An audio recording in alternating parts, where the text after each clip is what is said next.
भारत को हिंदू राष्ट्र घोषित करने को लेकर अनेक मंचों पर कई बार कोशिशें हो चुकी है।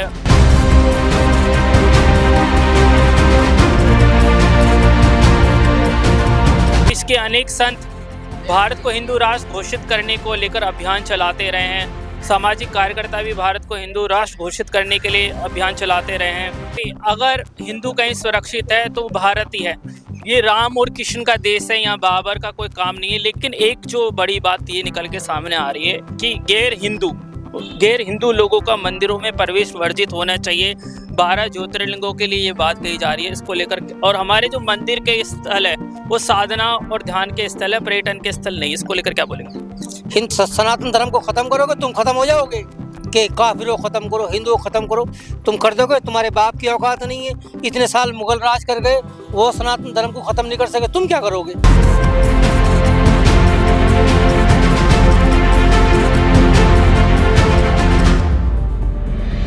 बहुत मुश्किल है। भारत में हम कह सकते हैं मिनी पाकिस्तान बन गए हैं। उसको लेकर क्या बोलेंगे? उत्तर प्रदेश को तो छोड़ दो, उत्तर प्रदेश में तो जिहादियों का बाप बैठा है, मुख्यमंत्री योगी आदित्यनाथ। भारत को हिंदू राष्ट्र घोषित करने को लेकर अनेक मंचों पर कई बार कोशिशें हो चुकी है। देश के अनेक संत भारत को हिंदू राष्ट्र घोषित करने को लेकर अभियान चलाते रहे हैं। सामाजिक कार्यकर्ता भी भारत को हिंदू राष्ट्र घोषित करने के लिए अभियान चलाते रहे हैं। आरएसएस भी इस पे विशेष ध्यान देता रहा है। तो ऐसे हम देख सकते हैं कि पूरे दुनिया भर में अगर हिंदू कहीं सुरक्षित है तो भारत ही है। जिस तरीके से हमने देखा बांग्लादेश में हिंदुओं पर अत्याचार हुआ, पाकिस्तान में हम देखते हैं कि आज़ादी के बाद से हिंदुओं की संख्या लगातार कम होती गई। दिल्ली के जंतर मंतर पर आज धीरज भारद्वाज जी और उनकी टीम ने एक बड़ा हम कह सकते हैं कि शांतिपूर्ण प्रदर्शन करा। इनकी मांग है कि संवैधानिक रूप से भारत को हिंदू राष्ट्र घोषित किया जाए। कई बार तो ये सामने आती है बातें कि सर भारत तो हिंदू राष्ट्र ऑलरेडी है, हिंदू बहुसंख्यक है, तो ऑफिशियली हिंदू राष्ट्र की बात क्यों कर रहे हैं आप लोग? भाई साहब मैं कह दूं कि पूरा हिंदुस्तान मेरा है, मगर मेरे पास जमीन के कागज भी तो होने चाहिए ना। अगर मेरी ये जमीन है तो इसके कागज भी तो मेरे पास होने चाहिए। मेरे मुंह से कहने से क्या है, मैं कह दूंगा ये जमीन मेरी है, सामने वाली ये मेरी है, मेरे पे कागज तो नहीं है ना। प्रूफ नहीं है। आज भी 47 में बंटवारा जनसंख्या के आधार पे नहीं हुआ था, क्षेत्रफल के आधार पे भी नहीं हुआ था, ये धर्म के आधार पे हुआ था। जिन्ना ने ये कह के पाकिस्तान मांगा था कि हिंदू मुसलमान एक साथ नहीं रह सकते, हमें अलग देश दो, उन्होंने अलग देश दे दिया। फिर उनकी औलादों को यहाँ रोकने का क्या मतलब है? ये कांग्रेस के कुकर्म है जो हमें भुगतने पड़ रहे हैं। 1947 में जब भारत का बंटवारा हुआ तो उस समय मुसलमानों की संख्या लगभग बहुत कम थी, 2 करोड़ थी, 98 लाख थी। आज वो संख्या लगभग 30 करोड़ पहुंच गई है। और वहीं हिंदू की संख्या लगातार हम देख सकते हैं भारत में भी घट रही है, और मुस्लिम देश जहां पाकिस्तान में तो बहुत कम हो गई है, बांग्लादेश में कम हो गई है। इसको लेकर क्या बोलेंगे? हिंदू मार काट नहीं करता। आप पे इतिहास में बता रहा हूँ, मैं शर्त लगा सकता हूँ, मैं एफिडेविट दे सकता हूँ, भारत के किसी मंदिर से कभी मुस्लिमों के जुलूस पे पथराव नहीं हो सकता। और हर मस्जिद से हिंदुओं की शोभा यात्रा में पथराव होता है, क्योंकि ये राक्षस प्रवृत्ति के लोग हैं। इनके दिमाग की सोच जो है वो जिहाद वाली, कि काफिरों खत्म करो, हिंदुओं खत्म करो, तुम कर दोगे? तुम्हारे बाप की औकात नहीं है। इतने साल मुगल राज कर गए, वो सनातन धर्म को खत्म नहीं कर सके, तुम क्या करोगे? सनातन धर्म को खत्म करोगे तुम खत्म हो जाओगे। सनातन धर्म का तो मतलब ही है हमेशा से था और हमेशा तक रहेगा, वो सनातन यानी कि शाश्वत, चिरकालिक। हमने देखा सर संभल में हमने देखा कि किस तरीके से लोगों ने पलायन करा। राजस्थान में बहुत सारे ऐसे क्षेत्र जहां हिंदुओं का रहना मुश्किल है, और भी नॉर्थ ईस्ट में ऐसे इलाके जहां हिंदुओं का रहना बहुत मुश्किल है। भारत में हम कह सकते हैं मिनी पाकिस्तान बन गए हैं। उसको लेकर क्या बोलेंगे? उत्तर प्रदेश को तो छोड़ दो, उत्तर प्रदेश में तो जिहादियों का बाप बैठा है, मुख्यमंत्री योगी आदित्यनाथ। वो एकदम डंडा चढ़ा देता है, कोई जरा चूपटाक करके दिखाए, एकदम 15 मिनट लगेंगी। ये उसका नाम योगी आदित्यनाथ है। वो किसी की सुनता नहीं, किसी से आदेश का इंतजार नहीं करता, वो कार्रवाई करता है। आप योगी जी की बात कर रहे हो, लेकिन उत्तर प्रदेश में सबसे अधिक गाय काटी जा रही है। आपके योगी जी की आप तारीफ कर रहे हो, वो गाय काटना क्यों नहीं रुक पा रही है? जो जिहादी मानसिकता के लोग गायें काट रहे हैं, अगर उनका विरोध भी होता है, जेलों में चले जाते हैं बजरंग दल और गौरक्षा के लोग, उनको भी बचाने में लोग शामिल नहीं हो पाते हैं। जो गाय काट रहे हैं उनके आए दिन एनकाउंटर भी हो रहे हैं, उन्हें सरकार पकड़ के जेल में भी डाल रही है। ऐसा नहीं है, मगर उत्तर प्रदेश इतना बड़ा प्रदेश है, इतने बड़े प्रदेश में तो कई सारे देश बन जाएंगे, बहुत सारे देश बन जाएंगे, इतना बड़ा उत्तर प्रदेश है।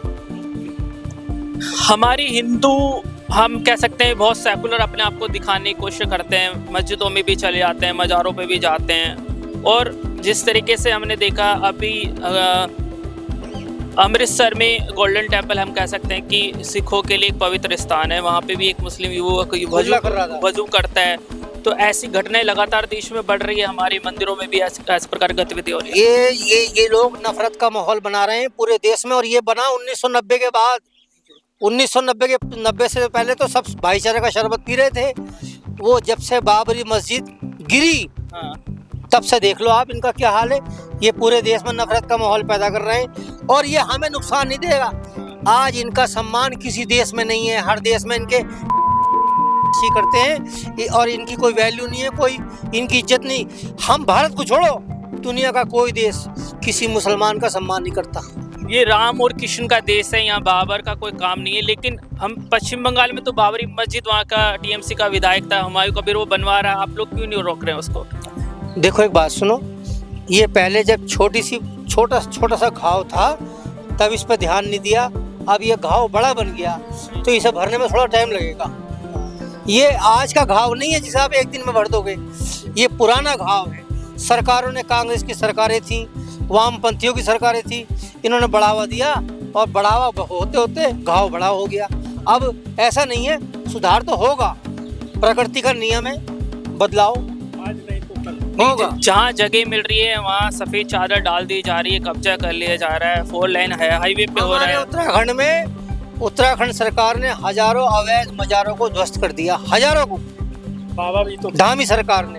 और धामी सरकार ने स्पष्ट कह दिया है कि जिस जगह के कागज होंगे वहाँ मजार रहेगी, और कागज नहीं होंगे तो चाहे कितनी बड़ी मजार हो, वहाँ तो चल रहा है बुलडोजर। वहाँ अब तक हजारों अवैध मजारों को ध्वस्त कर दिया। लेकिन आपके उत्तराखंड में कल एक घटना हुई जहां पर एक युवक बाबर के नाम से अपनी दुकान चलाता था, उसका विरोध किया गया, तो वहां के हिंदू युवक जो एक जिम का ट्रेनर है वो सामने आ गया और उसने बजरंग दल के कार्यकर्ताओं के साथ मारपीट करी, गाली गलौज करी, उसको क्या कहेंगे? ये सब मनगढ़ंत कहानी है, वो सारे लोग कांग्रेस के हैं, और कांग्रेस अपनी दोबारा से जो है फील्ड में आने के लिए ये कर रही है।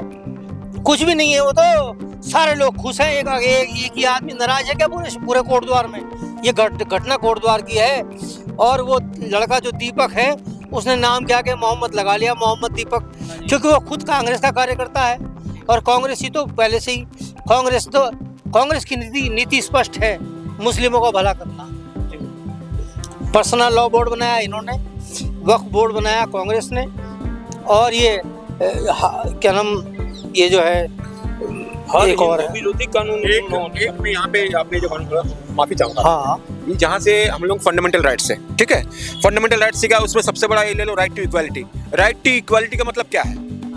सबके साथ समान न्याय हो, ठीक है। अगर कोई बोल रहा कॉमन सिविल कोड का बात कर रहा है, पार्टी को छोड़ दीजिए, कौन किस पार्टी से छोड़ दीजिए। अगर कोई समान न्याय की बात कर रहा है, कॉमन सिविल कोड की बात कर रहा है, तो समान न्याय की बात कर, कॉमन सिविल कोड की बात कर रहा है, तो क्या गलत है? हम तो ये नहीं चाह रहे हैं फलाना समुदाय को ज़्यादा मिलना चाहिए, कम मिलना चाहिए, हम ज़्यादा समान न्याय की बात कर रहे हैं, तो गलत नहीं है। और जहाँ तक ये जो बात है कि नागरिकता की जो अबॉलिश करने की बात है, इस बात को मैं भी विरोध करता हूँ। सर, आपसे हिंदू राष्ट्र पे बात हो रही थी, लेकिन एक जो बड़ी बात ये निकल के सामने आ रही है कि गैर हिंदू लोगों का मंदिरों में प्रवेश वर्जित होना चाहिए। 12 ज्योतिर्लिंगों के लिए ये बात कही जा रही है, इसको लेकर। और हमारे जो मंदिर के स्थल है वो साधना और ध्यान के स्थल है, पर्यटन के स्थल नहीं, इसको लेकर क्या बोलेंगे? गैर हिंदू में मैं केवल मुस्लिमों को गिनता हूँ, मैं गैर हिंदुओं में केवल मुस्लिमों को गिनता हूँ, क्योंकि हम लोग, सारा हिंदू समाज गुरुद्वारों में भी जाता है, सारे सिख हमारे मंदिरों में भी, हम सिख और हम तो एक ही हैं। सिख और हम जो है एक ही वृक्ष के दो डाल हैं। वृक्ष हमारा एक ही है, सनातन। गैर हिंदुओं में केवल मुस्लिम हैं। और हमारा मतलब क्या उनसे? हम उनकी मस्जिद में नहीं जाते, वो हमारे मंदिरों में क्यों घुसेंगे? वो हमारे मंदिरों में क्यों आएंगे? हर चीज में थूकते हैं, कहीं पेशाब मिलाते हैं। इनका कोई दीन ईमान है? ये राक्षस लोग हैं।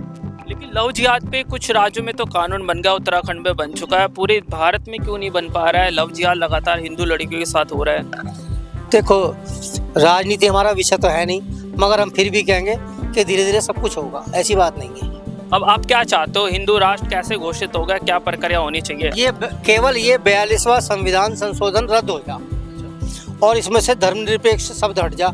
अभी तो जेब कतरा भी कहता है भारत तुम्हारा नहीं है, सबका अधिकार है। ये हटेगा तो फिर क्या क्या दिखाते? साले की आंखें निकाल देंगे, फिर हिंदुओं का होगा भारत। ये है बात। तो जो अवैध जो रोहिंग्या घुसे पड़े हैं, करोड़ की संख्या में पश्चिम बंगाल में घुसे पड़े हैं, उनको भगाने के लिए कुछ कदम सरकार को उठाने चाहिए। पहले की सरकारों ने उदारता दिखाई मुसलमानों के प्रति, केवल मुसलमानों के प्रति। नहीं दिखा साहब, हाँ वो उदार, वो जो नहीं सरकारों ने दिखाई, उदारता नहीं है। कांग्रेस सरकार ने पहले पूरी बात बोलने दो। और कांग्रेस सरकार ने उदारता इसलिए दिखाई क्योंकि कांग्रेस का अपना वोट बैंक रोहिंग्या नहीं सारा ही था ये, और कांग्रेस ने इन्हीं के लिए काम करा, हमारे लिए कुछ नहीं करा। जब भी तो हमने बीजेपी सरकार को बिठाया 2014 में। लेकिन सर, राहुल गांधी भी अपने आप को हिंदू बोलते हैं, लेकिन उनकी परवरिश हम कह सकते हैं कि इंदिरा गांधी ने मुस्लिम से शादी करी, तो उनको मुस्लिम ही अपने आप को मानना चाहिए। अरे वो तो परिवार ही नहीं है। जिस परिवार का दादा मुस्लिम है तो राहुल गांधी हिंदू कैसे हो गया? मुझे बता दो। कोर्ट मुझसे जाति पूछेगा, मेरे बाप की जो जाति होगी वही तो मेरी होगी क्या? मेरे बाप की अलग होगी, मेरी अलग होगी। फिरोज खान का पोता हिंदू कैसे हो गया? ये तो बता दो। सुप्रीम कोर्ट को उससे पूछना चाहिए, सुप्रीम कोर्ट को संज्ञान लेना चाहिए। लेकिन जैसे आप लोग ये सब बातें करते हैं तो इससे ये मैसेज जाता है कि आप लोग मुसलमानों के लिए डर का माहौल बना रहे हो भारत में। संविधान या सुप्रीम कोर्ट मुझे सच बोलने से तो नहीं रोक सकता। ये तो नहीं कह सकता कि आप सच नहीं बोल सकते। मैं तो सच बोल रहा हूँ और सच बोलने में प्रतिबंध नहीं है। सच तो आप 500 आदमी के बीच में खड़े होकर बोल दो। झूठ बोलने पर बचाव करना पड़ेगा, सच बोलने के लिए हम अपना कोई बचाव नहीं करना। हम तो सच बोल रहे हैं। देखिए, अवैध हमने देखा दिल्ली में तुर्कमान गेट के पास जो अवैध मजार बनी है, उसके आसपास के इलाके को खाली करवाया गया। तो इसको लेकर भी कहा जा रहा है कि बदले की राजनीति कर रही है मोदी सरकार, आरएसएस वाले बदले की राजनीति कर रहे हैं। आरएसएस का कोई रोल नहीं है। दिल्ली में एक मीत करके नाम है, मीत सिंह है, क्या है वो भाई बहुत अच्छा काम कर रहा है। और वो अच्छा भी क्या, कोई किसी मस्जिद की तुम्हें बहुत मुश्किल से कागज मिलेंगे। ये सब जो है सरकारी ज़मीन पे या लोगों की ज़मीन कब्जा करके बनाई गई हैं, मज़ारें भी और मस्जिदें भी। अगर जांच हो तो भारत में 5 या 10% मस्जिदें होंगी जो असली हैं, बाकी ये सब जो है कब्जे की हैं। वो बढ़िया काम कर रहा है। वो क्या कर रहा है? अतिक्रमण हटवा रहा है। दिल्ली सरकार को जगह मिल रही है और खुला हो रहा है मैदान। लेकिन इस सरकार ने भी जो आक्रमणता थी, भारत को बर्बाद करने में जिनका योगदान रहा है, हिंदुओं को तबाह करने में जिनका योगदान रहा है, बाबर, उसकी हर जगह होर्डिंग पोस्टर लगे हुए हैं, बाबर लेन है, बाबर रोड है, उसको क्यों नहीं सरकार बदल पाई है? इतने 12 साल हो गए इन लोगों को। ये तो सरकार को ध्यान देना, खुद ही ध्यान देना चाहिए कि जो भी विदेशी आक्रांता थे उनके नाम पे कोई सड़क, कोई गली, कोई मोहल्ला, कोई मार्केट होना ही नहीं चाहिए ना, बिल्कुल नहीं होना चाहिए। राम कृष्ण, महावीर, गुरु नानक, 10 सिख गुरुओं ने हमारा जेनेऊ और तिलक बचाया, उनके नाम पे होना चाहिए ना। 10 के 10 सिख गुरुओं ने सिखों को नहीं बचाया, उन्होंने हिंदुओं को बचाया, उनके नाम पे होना चाहिए। हम तो पूरी जिंदगी गुजारने के बाद भी उनके कर्जदार रहेंगे, सिख गुरुओं के। मैं जब भी दिल्ली आता हूँ गुरुद्वारा शीशगंज में ठहरता हूँ, बंगला साहिब में ठहरता हूँ, क्योंकि वो जगह अच्छी जगह, पवित्र जगह है। देखो ना कितनी सेवा भाव से लोग वहाँ सत्कार करते हैं। तो अब आप लोगों का अगला कदम क्या होने वाला है? क्या धरना प्रदर्शन से काम चलेगा या फिर कुछ बड़ा करेंगे? हम कभी धरना प्रदर्शन नहीं करते। हम तो आज भी सरकार से निवेदन करने आए। हमने पहले हनुमान चालीसा पढ़ी और जब कार्यक्रम समाप्त हुआ फिर हनुमान चालीसा का पाठ करी। हम अराजक तत्व नहीं हैं, ये हमारी मातृभूमि है, हम कानून नहीं तोड़ सकते, हम तोड़ फोड़ करने वाले लोग नहीं, हम तो भारत के कण कण का, धरती का सम्मान करने वाले हैं, सनातनी हैं। लेकिन जिस तरीके से नेपाल में दंगे हुए उसके बाद भारत के युवाओं को भी भड़काया गया कि सरकार के खिलाफ वो बोले, लेकिन हमारे युवा तो मंदिरों में जा रहा है, राम मंदिर में जा रहा है, हम देख रहे हैं खाटू श्याम जा रहा है, तो हमारे युवाओं को बरगलाने में ये लोग कामयाब नहीं हो पा रहे हैं। दुनिया बहुत बड़ी है, अच्छे लोग भी हैं, बुरे लोग भी हैं। मैं नेपाल से या किसी देश से क्या मतलब, हम भारत में रह रहे हैं, हम तो भारत की बात करेंगे। तो मेरे साथ थे धीरज भारद्वाज जी, इनकी पूरी टीम ने दिल्ली के जंतर मंतर पर भारत को हिंदू राष्ट्र, वैसे मैं मानता हूँ भारत हिंदू राष्ट्र है क्योंकि भारत में सबसे ज़्यादा हिंदुओं की संख्या है, लेकिन ऑफिशियली भारत को हिंदू राष्ट्र घोषित किया जाना चाहिए और दुनिया भर में, क्योंकि भारत एक ऐसा क्षेत्र है जहाँ हिंदुओं को हम कह सकते हैं कि एक सेफ्टी और का एश्योरेंस यहाँ पर उनको मिलता है, क्योंकि हमने देखा जिस तरीके से बांग्लादेश में हिंसा हुई, पूरी दुनिया में हम कह सकते हैं कि हिंदुओं को पीछे धकेलने के लिए हिंदुओं के खिलाफ एक नैरेटिव बनाया जा रहा है। किस तरीके से नैरेटिव गढ़े गए इतिहास के अंदर और हिंदुओं को लेकर कहा जाता है कि ये हिंदू टेररिज्म की घोषणा भी हम कह सकते हैं कि एक नैरेटिव कांग्रेस ने चलाया था, सीताराम ने चलाया था। तो ये प्रदर्शन कहीं ना कहीं एक बड़ा मीलस्टोन साबित हो सकता है, इससे एक नैरेटिव बनेगा कि वाकई में ऑफिशियल भारत को हिंदू राष्ट्र घोषित करने की ज़रूरत है। इनक्रेडिबल भारत न्यूज़ लाइव के लिए महेंद्र कुमार शर्मा।